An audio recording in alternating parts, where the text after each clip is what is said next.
kila mmoja katika sisi lazima aelekee kwa Allah jalla wa ala kwa ajili ya hisabu. Hasa ikiwa jambo liko hivyo, sisi hatutaki kughafilika ayuhan nas na jambo la akhira yetu. Ni lazima tuzikague nafsi zetu na tutajitengenezee akhira yetu katika kila wakati na kila mara na kila mahala.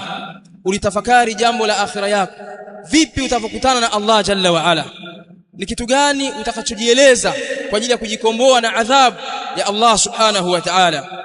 Walakinna akthara an-nas la ya'lamun, lakini watu wengi hawajui.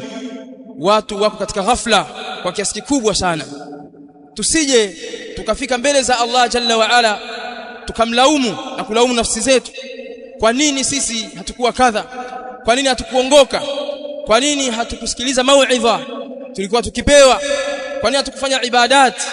Kwa nini tulipoleta fursa ya uhai wetu na hali ya kuwa tulikuwa tuna uwezo wa kuyafanya yale ambayo wameyafanya wale watakaoingia katika janna? Na tunamwomba Allah subhanahu wa ta'ala kutujalia kuwa katika wao ahlul janna.